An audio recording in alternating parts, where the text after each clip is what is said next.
El Congreso de la República aprobó en primera votación una ley de impunidad a favor de miembros de las Fuerzas Armadas, la policía y comités de autodefensa. Y el año pasado se había declarado una ley para declarar la inaplicabilidad de la figura de la lesa humanidad a casos que hubieran tenido lugar antes del año 2002. Estamos, pues, ante un poder legislativo que tiene como una de sus banderas la impunidad de crímenes contra los derechos humanos. ¿Cuáles son las consecuencias para la búsqueda de justicia de las víctimas? Para hablar de eso y otros asuntos de interés, hemos invitado al director del Instituto de Defensa Legal, el señor Carlos Rivera. Bienvenido a Ojo Público, señor Rivera, muchas gracias. Don Rico, muchas gracias por la invitación. En primera votación, el Congreso aprobó un proyecto que declara una amnistía a miembros de las Fuerzas Armadas, policía y comités de autodefensa que no cuenten con sentencia firme, con calidad de cosa juzgada, o que cuenten con sentencia firme siempre y cuando tengan 70 años o más. Era 80 al inicio. Sí, ¿no? Efectivamente. Se aprobó de madrugada, además, con una agenda que se amplió horas antes por un acuerdo de la Junta de Portavoces. Es un regreso a los 90. Mira, en estas mismas semanas se han cumplido exactamente 30 años de la anterior ley de amnistía, la de Fujimori, ¿no? Por lo tanto, es no solamente el regreso al pasado, sino que además es una nueva afrenta a las víctimas, a sus derechos, al propio sistema de justicia, porque claro, un grupo de políticos quiere tomar la decisión en vez de los jueces. Me parece que eso simplemente es inaceptable. Además, en casos sumamente graves en los que la justicia ha venido avanzando, ciertamente con muchos problemas, pero ha venido avanzando. Pero además me parece que es toda una maniobra política, porque nosotros asociamos esto a diversas iniciativas que vienen desde el Congreso de la República contra los casos de violaciones a derechos humanos, ¿no? La primera es obviamente la ley de prescripción de crímenes imprescriptibles que se aprobó en agosto del año pasado. A mí me da la impresión de que los casos de lesa humanidad. Exactamente, los crímenes de lesa humanidad, ¿no? A mí me da la impresión de que tanto Fuerza Popular como Renovación Popular hacen la oferta, ¿no?, a estos militares, sus familias, seguramente, de que con esa ley de agosto van a resolver el problema. La respuesta del sistema de justicia ha sido contundente: no aceptar ningún tipo de pedido. Salvo uno que está en apelación, cerca de 60 pedidos de prescripción han sido denegados. Eso por control difuso, ¿no? Por control difuso, por control de los tribunales penales, de los juzgados penales. ¿Y usted cree que podría pasar algo parecido sin duda, con esta ley? Sí, sin duda. Por un elemento adicional, digamos, ya hemos tenido ley de amnistía, que si bien es cierto fue declarada sin valor jurídico por la Corte Interamericana en marzo del año 2001, hay muchos casos en los que durante los últimos 20 años los abogados de los militares han continuado siguiendo presentando excepciones de prescripción sobre la ley del año 95. Y sobre eso los tribunales penales se han venido pronunciando, también de manera uniforme, consolidada, diciendo que eso es inaplicable, que viola derechos fundamentales y que además es inconstitucional. ¿Qué cosa es lo que va a opinar el sistema de justicia frente a la inminente aprobación de la nueva ley en este Congreso? Yo imagino que lo mismo, digamos, porque son asuntos de carácter fundamental, son principios constitucionales, hay una jurisprudencia consolidada a nivel del sistema interamericano. Es, yo diría, muy complicado que los jueces penales ahora decidan apartarse de lo que han venido escribiendo en los últimos 20 años. Pero un sistema interamericano que cada vez, me parece, tiene menos peso en el Perú, ¿no? Mira, hay un dato importante de los fundamentos del proyecto de ley de amnistía que dice que van a acoger los argumentos de la sentencia del TC emitida en el caso del habeas corpus de Fujimori. En la sentencia que dijeron que iban a desacatar la jurisprudencia de la Corte Interamericana. Creo que se apunta hacia eso, ¿no? Se apunta definitivamente hacia eso.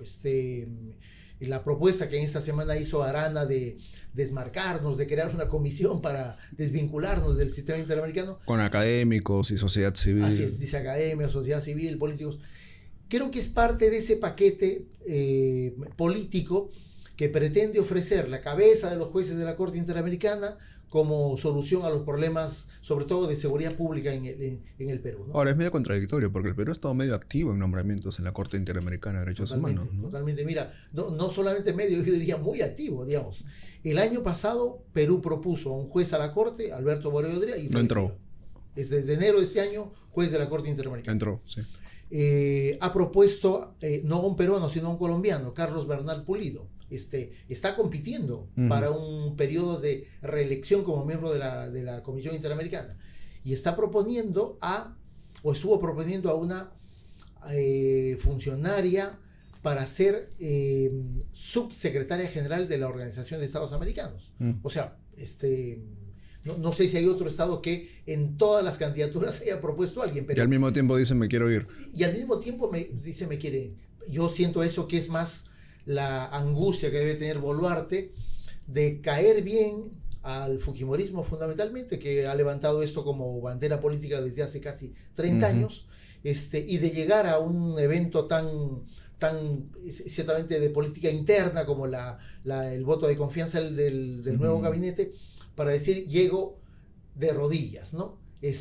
No vayan a pensar mal de mí, yo soy dispuesto a hacer lo que sea. Me parece que ese ha sido el mensaje, ¿no? Porque si no es difícil entender si existe coherencia entre lo que están haciendo a nivel internacional y lo que terminan de plantear en el Congreso, ¿no? Ahora quiero traer este tema sobre la mesa. El principal argumento, o uno de los principales argumentos al menos, es que hay policías y militares que vienen soportando juicios interminables, lo cual es verdad. Sin que se tome una decisión al respecto sobre su futuro judicial, etc. Sí. ¿Qué responde frente a esta crítica? Desde el año 2004, que se crea, año en el que se crea el subsistema penal de derechos humanos por recomendación de la CBR, hasta este año se han emitido cerca de 120 sentencias. De esas 120 sentencias hay más o menos unas 70 sentencias condenatorias. Lo que quiere decir que es un sistema de justicia que no es que esté persiguiendo y dice, oye, mira, viene un militar y ya te lo condeno, ¿no es cierto? La mayoría de esos casos son casos de desaparición forzada y asesinatos. Ese es, yo diría, un 95% de los casos sentenciados se refieren a desaparición forzada y asesinatos. Ahora, sí es cierto que son casos que debieron ser resueltos hace mucho tiempo. Yo no diría hace 20 años, yo diría hace 40 años. El problema es que, y eso es lo que no dicen los que están reclamando supuestamente un tiempo excesivo de juzgamiento, es que hemos vivido diversos elementos, instancias, problemas que básicamente han sido mecanismos de impunidad. En los años 80 se le dio al fuero militar la competencia para juzgar este tipo de crímenes, y el fuero militar le quitó todos los casos que abrió el Poder Judicial, se los quitó todo, excepto el caso del periodista Ayala. Es el único caso en el que la Suprema en los años 80 dijo, este caso se queda en el Poder Judicial. En todos los casos se fueron al fuero militar, con los resultados consabidos. En segundo lugar, en el 95 se dictó una ley de amnistía, y se dictó una segunda ley de amnistía cuando Sakikurai dijo, esta ley no se aplica. ¿Y eso qué tuvo como efecto? El cierre de los muy pocos casos que estaban siendo objeto de investigación. Por lo tanto, tenemos los años 80, 90, en los que se rompió la línea de investigación y las posibilidades de indagación o de descubrimiento de la verdad en estos Ok, pero entre el año 2000 y el 25 ya pasaron 25 años. Y desde el año 2000 hasta la fecha, efectivamente han pasado 25 años. Cuarto siglo. Y ahí yo planteo otras dos circunstancias. Uno, estamos ante crímenes elevadamente complejos, ¿no? Te pongo un ejemplo, el caso de las mujeres de Mantivilca, ¿no es cierto? Una investigación que se abrió el 2004 y que terminó el año pasado con una sentencia condenatoria. O el caso de los desaparecidos de la Universidad del Centro, un caso que tiene cerca de 70 víctimas, que comprende el periodo de 4 comandantes generales de la 31 División. Yo me pongo al lado de las víctimas, ¿eh? No digo que no haya que llegar a la justicia, lo que digo también es que 20 años de proceso... Es bastante, sin duda. Pero han habido problemas, no solamente el dato de la complejidad procesal, pero han habido problemas que al sistema de justicia le ha resultado muy complicado, muy complicado. De nuevo el caso Mantivilca. El caso se inicia la investigación en el 2004 y se denuncia en el 2010. ¿Por qué duró tanto la investigación? Por una razón muy concreta. El Ministerio de Defensa nunca brindó ningún tipo de información, a pesar de los reiterados pedidos de la Fiscalía y de la propia parte civil. Y ese dato ha sido más o menos común en los procesos de investigación. Es decir, para usted la demora en los procesos responde básicamente a maniobras dilatorias del Estado peruano, sí, a través de el MINDEF. Pero no solamente dilatorias, sino también maniobras, yo diría, obstruccionistas desde el propio Estado. Cuando se instala el subsistema penal de derechos humanos, solamente tenía 2 competencias: derechos humanos y terrorismo. Ahora es la Corte Penal Nacional, que tiene cerca de 15 competencias. Y por lo tanto, el propio Estado y el propio sistema de justicia ha ido como que perdiéndole, no sé si decir interés o prioridad respecto de eso que debería decir, oye, mira, en este asunto voy a juzgar mucho más rápidamente estos procesos judiciales. El caso del Frontón, el juicio oral, no la investigación que comenzó el año 2005, el caso del Frontón se quebró en octubre del año pasado. Se quebró por una suspensión de uno de los magistrados. Llevábamos 8 años y 2 meses de juicio oral. Ha tenido que comenzar el mes de abril. ¿Eso se le podría achacar a las víctimas? O sea, sí, yo estoy completamente convencido de que hay un derecho al plazo razonable de parte de los que están acusados, pero también hay un derecho al plazo razonable de parte de la víctima. Es decir, ¿por qué el Estado tendría que tomar opción solamente por un lado y decir, mira, hay un excesivo tiempo de juzgamiento y por lo tanto los acusados se van a su casa liberados de todo tipo de responsabilidad? Me parece que hay obligaciones internacionales que están subyacentes en estos procesos de investigación que tienen que ver con el reconocimiento de la verdad, el acceso a la justicia. Claro, me pongo al medio. El contraargumento podría ser, si en 20 años no has probado la culpabilidad de nadie, ya suéltalo, pues, ¿no? Mira, es que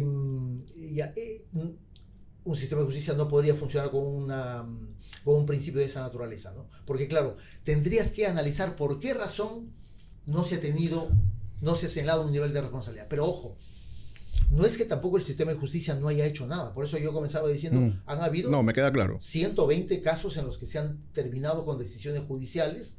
La mayoría son condenatorias, en otros casos son, yo diría un porcentaje importante, son absolutorias. Por lo tanto, a pesar de todos los problemas, el sistema judicial ha tenido la capacidad de determinar responsabilidades o decir acá en realidad hay que dictar absoluciones, ¿no? Para que quienes vean la entrevista y la lean estén advertidos, ¿qué delitos serán comprendidos en esta ley de amnistía? Mira, ese es un dato curioso, me pareciera que tiene un poco de vergüenza decir de que por qué están investigados o condenados. En primer lugar, casos de desaparición forzada, que es la mayor cantidad de procesos judiciales o de investigación que existe, asesinatos, secuestros, tortura y violación sexual. Esos son los 5 delitos por los cuales hay investigaciones, hay procesos penales y hay condenas en el Poder Judicial, ¿no? Los 2 primeros son los que yo diría tienen un porcentaje de un 95% de la masa de casos de violaciones a derechos humanos. De desapariciones forzadas y asesinatos. Y asesinatos, sí, eso es correcto. ¿Y qué casos quedarían en la impunidad? Que sean emblemáticos. Todos en realidad. Es cierto, la ley pretende un poco decir, no es lo mismo que la ley del 95, ¿no? Porque dice que los que tienen sentencia firme no van a ser favorecidos con la ley de amnistía. Y por lo tanto, la ley solamente dice que van a comprender investigados y procesados. Pero luego, en el siguiente párrafo dice, oye, pero los condenados no con sentencia firme, ¿que eso qué significa? Los condenados que tienen una sentencia en primera instancia sí van a acceder al beneficio de la amnistía. Y luego, en el último minuto del debate, casi a la medianoche del día miércoles, que creo que fue el debate, Cueto ya el jueves, hizo una suerte de oferta de último minuto. Ya no va a ser 80 años, sino 70. Con lo cual, el rango de beneficiarios creció sustancialmente. Y eso nos lleva a establecer de que en los hechos todos los que estén investigados, juzgados, procesados o condenados con sentencia de primera instancia y que tengan más de 70 años van a ser finalmente favorecidos. ¿De qué caso estamos hablando? El caso de los marinos del Frontón para mí ha sido el hecho que detona la amnistía, ¿no? Por una razón muy concreta. Te comentaba hace un momento que en abril se reabre el caso. Lo primero que hacen las defensas, lideradas por Sergio Tapia y Humberto Abanto, es presentar una excepción de prescripción. Y el tribunal les dice, oye, no vamos a declarar prescrito, declaran infundada la prescripción, justamente en mérito a decisiones del Tribunal Constitucional y de la Corte Interamericana. 2 semanas después llega la ley de amnistía. Y la ley de amnistía encaja perfectamente a la condición de procesados que tienen los 33 marinos del caso de Frontón. Los procesados en el caso de los desaparecidos de la Universidad Nacional del Centro. O sea, los 33 marinos procesados en el caso de Frontón se verían beneficiados con esta ley. Directamente, entran pero como por un tubo a la ley, porque digamos, la ley dice procesados. Ellos no hay un señalamiento de responsabilidad respecto de ellos y ellos serían directamente beneficiados. todos los que estén en juicio oral en ese momento, los casos de la matanza de Lukmahuayco del año 84, los desaparecidos de la Universidad del Centro del 89 al 93 en Huancayo, todos esos casos van a entrar como por un tubo porque tienen la condición de procesados, ¿no? Y los casos que tengan sentencia condenatoria no confirmada por la Corte Suprema también, los condenados en el caso de Mantivilca, los condenados en el caso de la desaparición de Teófilo Rima Capcha, los condenados en el caso de la desaparición de Guadalupe Jayocunto. No hay sentencia firme, por lo tanto la ley de amnistía les encaja perfectamente. A eso me refería cuando digo, la ley pareciera que en su primer párrafo tiene un planteamiento más restringido que la ley del 95, pero en los siguientes párrafos en realidad abre las puertas a todos realmente, ¿no? Bueno, incluso los que tengan sentencia firme, ¿no? Inclusive los que tengan sentencia firme y que solamente tengan 70 o más, entran también a la ley. Ahora, se aprobó una ley que sanciona a las ONGs que litiguen contra el Estado. Sí. Ahora aprueban esta ley que da impunidad a violadores de derechos humanos. Es decir, a quienes quisieran ir a fueros internacionales para buscar justicia les aplicarían esta primera ley. Mira, ¿no? Sí, bien armado, ¿no? Sí, totalmente. O sea, creo que el año pasado se define una estrategia de cómo golpear no solamente a las ONGs de derechos humanos, sino es a los casos de violaciones a derechos humanos. La ley de prescripción, en noviembre salió la ley de los 80 años, o sea, esto que han intentado con la amnistía ya es una ley genérica que modificó el Código Penal. A los condenados por 80 pueden cumplir su pena en su casa. Y lo otro es esta ley contra las ONGs, ¿no? Que tiene una disposición muy expresa que dice que las ONGs están prohibidas de litigar contra el Estado en sede interna, en sede internacional. No hay duda de que lo que se pretende es dejar sin abogados a las víctimas. Y ahora la ley de amnistía, ¿no? Hay un cuadro perfecto de impunidad. De impunidad y que no se tenga ninguna posibilidad de activar ningún mecanismo de carácter legal, ¿no? ¿Y qué salidas hay frente a eso? Mira, nosotros hemos definido junto con otras organizaciones litigar a nivel constitucional, por lo menos en el tema de la ley contra las ONG, ¿no? Hemos presentado acciones de amparo, al igual que Pronsex, al igual que medios de comunicación, me parece que Ojo Público también lo ha hecho. Hay una opción de litigio constitucional, ¿no?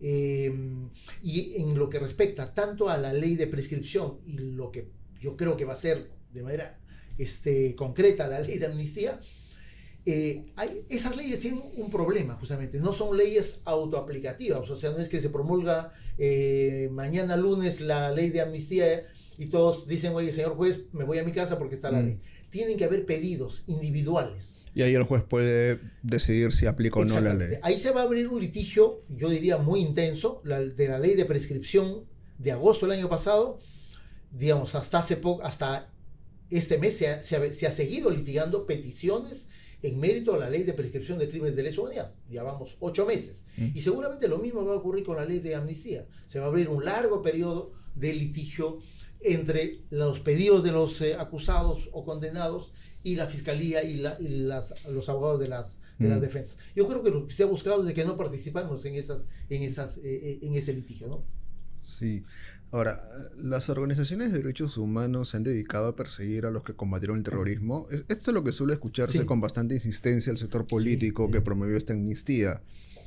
Nosotros pusimos el pecho, la sangre, digamos, y ahora nos persiguen. ¿Qué piensa de esta teoría? Ese relato viene desde hace mucho tiempo, ¿no? Se pretende instalar como discurso político que justifique todo esto que hemos de la existencia, todo lo que en el debate del Congreso se escuchó muchas veces. Y en el debate del Congreso me parece que fue como el argumento central, ¿no? Mira, hemos puesto el pecho y por lo tanto no debemos permitir una persecución judicial, ¿no? Defendamos a los militares y policías que nos defendieron. Todo. Mira, esa no es la historia que está dentro de los expedientes judiciales o a las investigaciones, ¿no? O sea, no está siendo sometida a juzgamiento o a decisión judicial las políticas contrasubversivas, contra el terrorismo o contra las organizaciones terroristas o contra los actos terroristas. Lo que se investiga son hechos estrictamente delictivos y por eso nos interesa señalar de que no es cierto lo que dice ese artículo primero de la ley aprobada, que dice que se va a permitir una amnistía para todos los delitos vinculados a la lucha contra el terrorismo, que es en realidad casi un eufemismo, ¿no? En realidad, en las amnistías corresponde señalar qué delito tienes que amnistiar. Si es un delito de asesinato, lesiones, tortura, secuestro, violación sexual. No existe en el Código Penal un hecho que diga delitos vinculados a la lucha contra el terrorismo, ¿no? Eso me parece que es un dato absolutamente falso, porque además en el curso de las investigaciones yo no conozco ninguna que en términos generales se haga una imputación. En realidad se hacen imputaciones muy precisas. La desaparición de Guadalupe Jayocunto la madrugada del 10 de junio del año 90 en la ciudad de Huamanga. ¿Quiénes son los responsables? Y a partir de ese hecho comienza a construirse las responsabilidades de los que dieron las órdenes o los que omitieron el deber de cuidado respecto de las personas. En todos los casos me parece que ha habido una posición, yo diría, muy diligente de la Fiscalía de Derechos Humanos, una fiscalía de las más especializadas que hay en el sistema del Ministerio Público, que tiene casi 20 años. Y lo mismo en el caso del Poder Judicial. Ha habido una actitud muy diligente de construir casos a partir de hechos muy concretos, de determinación de responsabilidades muy concretas, y por eso el dato que acercamos es de que de las 120 sentencias, o sea, no te podría decir, mira, estoy satisfecho con decirte que en las 120 sentencias se ha obtenido condenas contra los militares. Ese no es el sentido. Y por lo tanto, si hay un nivel de debate, de acreditación y de determinación de responsabilidades en base a lo que las partes acusadoras, que es Fiscalía, parte civil, presentan, y sobre eso toma una decisión el Poder Judicial. Pero es una narrativa que tiene bastante respaldo, ¿no? Es una narrativa que tiene, yo diría, mucho respaldo, mucho peso, porque claro, no solamente las fuerzas políticas que controlan el Congreso de la República lanzan esto como discurso, me parece que hay muchos medios de comunicación que también alientan esto, pero que es imposible para ellos contrastar ese argumento político con lo que realmente existe en los procesos judiciales. En los procesos judiciales hay hechos en realidad horrendos. ¿Cómo decir de que hay una persecución al general Mori, al coronel González, a Tel Murtado o a Juan Rivera Rondón en la matanza de Acomarca? Y que hay una suerte de persecución porque lucharon contra el terrorismo, cuando hay un hecho atroz cuya responsabilidad ha sido determinada en un proceso judicial que duró, un juicio que duró cerca de 5 años. O sea, si uno va al análisis más de los casos, en realidad se puede destruir esa narrativa y señalar de que no hay ninguna persecución a la política general o al ejército como institución. Hay una persecución perfectamente judicial y legal sobre hechos criminales y sobre responsabilidades también delictivas de quienes dieron las órdenes o quienes cometieron materialmente los crímenes. Claro, pero insisto en el punto. Es una narrativa que ha ganado mucho Duda. peso con el Sí, tiempo. sin duda, sin duda. ¿Por qué cree que las organizaciones de derechos humanos han tenido o han proyectado esta imagen hacia un sector de la sociedad?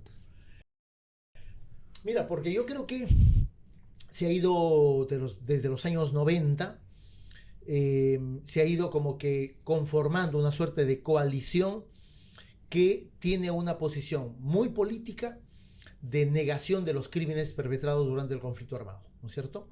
Y que tuvo su momento, yo diría, culminante con Fujimori en la cabeza del Ejecutivo y del Estado, y de la implementación de una narrativa que creo que no ha cesado en el tiempo y que en los últimos años ha cobrado fuerza, ¿no es cierto?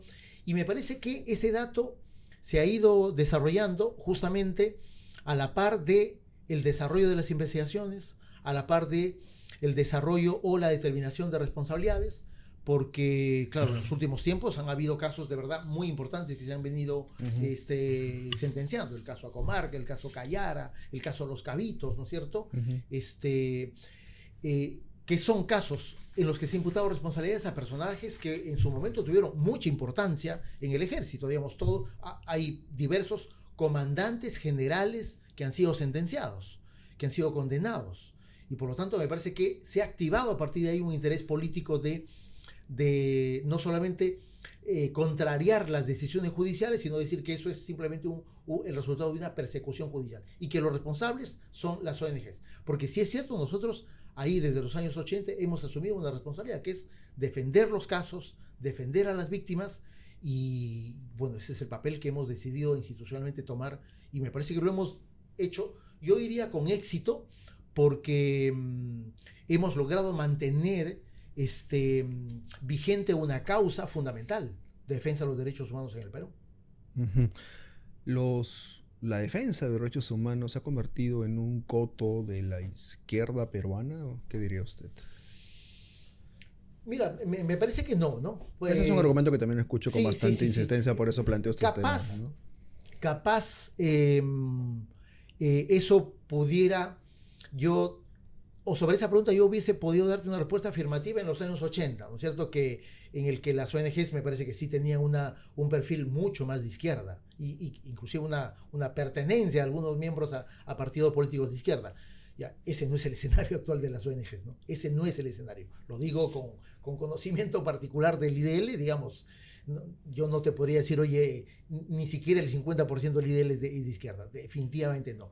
Creo que hay una falsa percepción en creer que la lucha por los derechos humanos es una causa de los izquierdistas. Me parece que eso es un error.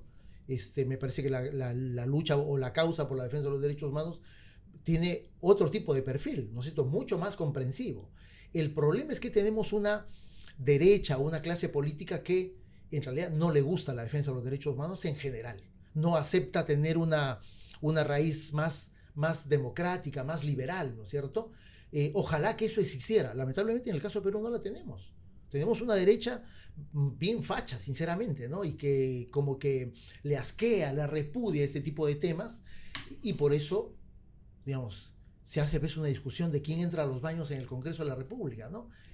O hay que eliminar los términos que dan cuenta de un respeto a la condición del género en los textos escolares. Es decir, hay un retroceso evidente, ¿no? No solamente en los juicios, que es probablemente el ámbito más intenso, más confrontacional, ¿no es cierto? Sino creo que en general hay un posicionamiento, y eso hay que reconocerlo, hay un posicionamiento de una agenda política muy extremista que niega la vigencia de los derechos fundamentales, ¿no? Y creo que ese sí es, capaz ahí hemos perdido un espacio que debió ganarse hace mucho tiempo, pero que es parte ahora del contexto político en el que vivimos. Una pregunta que no sé cómo me la va a responder, pero me provoca hacerla. ¿Usted, por ejemplo, aceptaría defender la causa de un terrorista por violación de sus derechos humanos? Mira, nosotros hemos defendido, sobre todo en los años 90, muchos casos de personas acusadas de terrorismo. En realidad muchas. Claro, pero acusados injustamente, ¿no? Acusados injustamente. Claro. A eso voy. Planteo la pregunta de uno que haya sido... No lo haría. Nosotros, digamos, mira, esa discusión, Enrique, la hemos tenido durante casi toda la década de los años 90. Porque claro... Yo planteo estos temas porque son los que se discuten a raíz de esta ley. Te digo, en los años 90 hemos tenido una intensa discusión en los equipos legales del IDL, y yo diría en las otras ONGs también, pero sobre todo en el IDL, porque claro, fueron a nuestra visita muchos casos. Y nosotros teníamos un proceso de evaluación, yo diría, muy diligente de a qué persona teníamos que defender, ¿no es cierto? Y por eso nosotros tenemos la plena convicción de que los que hemos defendido era gente inocente, que no tenía ningún tipo de vinculación, pero además no solamente era nuestra percepción. Recuerda que Fujimori en el 96 crea una comisión ad hoc de indultos. Con el padre Hubert Lanciers. Y Fujimori se termina convirtiendo en el presidente que más indultos a casos de terrorismo ha concedido en nuestra historia reciente, ¿no? Por lo tanto, creo que eso me permite a mí decir, no era una percepción la nuestra de que había gente inocente acusada de terrorismo. La había, tanto que el propio el personaje como Fujimori planteó la creación de un ente como esta comisión de indulto, ¿no? En el Congreso buscan la impunidad para sus aliados, claramente, y para ellos mismos. Acaban de aprobar restituir la inmunidad parlamentaria, con cargo a que se confirme en una segunda votación, sí. ¿No? Ahora, pues también... no es contradictorio. No es contradictorio. Estoy buscando otra palabra, ¿no? Sí. Pero ¿qué piensa de esta restitución de la inmunidad? Mira, en realidad... se lo pregunto al abogado, ¿no? Sí, me parece que el Congreso ha ido no solamente desmontando todas las reformas políticas que se han dado en las últimas 2 décadas, pero sobre todo las que el gobierno de Vizcarra generó, ¿no es cierto? Esto del retiro de parte de la inmunidad, no toda, sino parte de la inmunidad parlamentaria, se aprobó en este referéndum del año 2018, si mal no recuerdo, ¿no? Mira, desde mi punto de vista, lo que están buscando es un mecanismo constitucional de protección para los innumerables problemas legales, yo diría más que legales, penales, que tiene un número importante de congresistas. Y me parece que el dato de en el momento que lo quieren hacer, a mí me parece que es oportuno para ellos, claro. entramos al último año de gestión del Congreso de la República y por lo tanto creo que quieren establecer todos los mecanismos de protección legal y constitucional frente a acciones legales que puedan iniciarse ni bien termine su periodo congresal. Esa es la lectura que tengo. Algunos argumentan de que es bueno que los congresistas tengan mecanismos de protección. Sin duda lo tienen. Hay otros países que lo tienen, ¿no? Pero también hay otros países que no lo tienen. Digamos, ¿por qué un político con tanto poder como un congresista debe tener mecanismos especiales de protección constitucional que no tienen otros funcionarios públicos? En realidad a esa respuesta yo no tengo o a esa pregunta no tengo una respuesta muy clara, ¿no? Lo único claro es que el escenario político actual está determinando que ellos están autogenerando mecanismos de protección constitucional para eventuales acciones legales o constitucionales que vayan a presentarse en el futuro inmediato contra ellos, ¿no? El Poder Judicial admitió a trámite la acción de amparo que han presentado ustedes, IDL, en contra de esta llamada ley APSI. Se ha programado la audiencia para septiembre, si mal no recuerdo correcto. Sí. ¿Qué responde quienes señalan que en el fondo el problema es que los ONGs no quieren ser transparentes con el dinero que reciben? Sí, mira, eso es también parte de un discurso que se ha venido lanzando los últimos tiempos, ¿no? Las ONGs, hablo a nombre del IDL y de muchas otras, estamos fiscalizados hace 20 años. En el gobierno de Toledo, con Rospigliosi como ministro, nosotros como ONGs alentamos la creación del APSI. Y desde el año 2000, me parece 2004 que se crea el APSI, el IDL ha sido fiscalizado todos los años. Nos fiscalizan proyectos, nos fiscalizan las donaciones, nos fiscalizan las actividades. Tenemos que hacer un proceso de inscripción de los proyectos todos los años. Tenemos que hacer declaraciones juradas de todos los proyectos que ejecutamos cada mes de marzo. Por lo tanto, sentimos que estamos absolutamente fiscalizados. También estamos fiscalizados por la Superintendencia de Banca, por la SUNAFIL. O sea, no es cierto de que hacemos con nuestra plata lo que nos da la gana. Eso no es cierto. Porque, para comenzar, el IDL este mes cumple 43 años. Digamos, por alguna razón, la cooperación internacional sigue apostando por una institución. Si nosotros hiciéramos, o Ojo Público, u otras instituciones, hicieran con la plata lo que les da la gana, punto final. ¿No es cierto? Nadie te regala plata o te dona plata para que hagas con su dinero lo que te da la gana. Hay procesos de cooperación internacional sobre una agenda de respeto a los derechos fundamentales, en el caso del IDL, ¿no es cierto? Y hay un proceso de fiscalización, ojo, no solo del Estado. Yo diría que el proceso más importante de fiscalización es de la propia cooperación internacional, que se ha vuelto mucho más exigente en los procesos de donación, en los procesos de auditoría nacional e internacional. Digamos, decir que las ONGs hacen con la plata que reciben lo que les da la gana y que como que desviamos fondos a ONGs, ya eso es una inmensa mentira. El hecho de que existan procesos de fiscalización en el APSI da cuenta que efectivamente el APSI está cumpliendo su labor sobre las ONGs como IDL, que hemos decidido inscribirnos en el APSI para que nos fiscalice. Y el IDL declara proyectos que legalmente está obligado a hacerlo, que son los proyectos de la cooperación pública, estados o organismos multilaterales, pero también declaramos proyectos que no estaríamos obligados a hacerlo. Es decir, no tenemos nada que ocultar en realidad, ¿no? Lo que sí rechazamos es la ley del APSI, porque la ley del APSI no crea ningún mecanismo nuevo de fiscalización. Ninguno. O sea, es falso que la ley dice va a mejorar la fiscalización. Eso es mentira. La ley solamente apunta a crear más infracciones, a crear más sanciones. De 50 unidades impositivas tributarias como sanción económica máxima, hemos pasado a 500. Eso es en realidad imposible de pagar. Es la desaparición de cualquier institución. Pero además es desproporcionado porque, te planteo un ejemplo. Hace 2 meses se condenó al Partido Nacionalista por lavado de activos. El Poder Judicial le impuso 100 unidades impositivas tributarias. A nosotros nos quieren aplicar 500 por no haber cometido un delito, sino infracciones simplemente administrativas.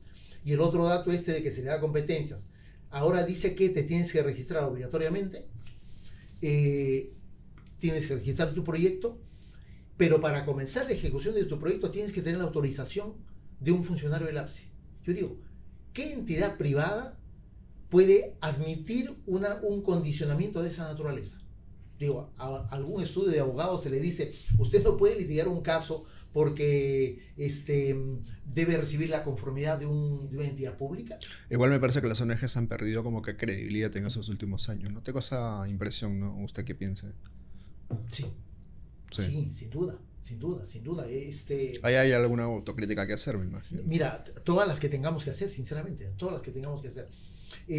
Tengo la impresión de que desde el mundo de las ONGs, ¿no es cierto? Probablemente la principal autocrítica que tengamos que hacer es no haber cumplido con los objetivos más institucionales, más generales que nos hemos planteado, en términos de la defensa de la democracia, la defensa de los derechos fundamentales, ¿no es cierto? Probablemente sea ese un bemol, un problema importante. No necesariamente eso, o no puede significar eso un acto irregular, indebido, que merece una sanción. En realidad me parece que las ONGs son asociaciones que funcionamos dentro de un contexto social determinado. No somos asociaciones que funcionamos en esta estratosfera, ¿no es cierto? Y por lo tanto, muchas de nuestras actividades tienen una relación muy directa con problemas políticos, con problemas institucionales, con problemas legales. Nosotros litigamos intensamente en el sistema de justicia, y el hecho de que nosotros litiguemos no significa que vamos a ganar los casos porque sí. Vamos a entrar a un proceso de discusión, de debate a nivel judicial, pero también a nivel institucional, a nivel político. Ya a veces perdemos, ¿no es cierto? A veces perdemos. Me parece que eso nos lleva a un escenario más político, un escenario, yo diría, contaminado por este tipo de discusiones en las que se pretende buscar culpables de problemas que son problemas, no voy a decir eternos, pero que desde hace mucho tiempo el Estado o no encara o no resuelve, y se le termina de achacar responsabilidades a otro tipo de personas como las ONGs, ¿no? Carlos Rivera, director del IDL Estado de un Ojo Público. Muchas gracias por la entrevista, señor Rivera. Muchas gracias, sinceramente.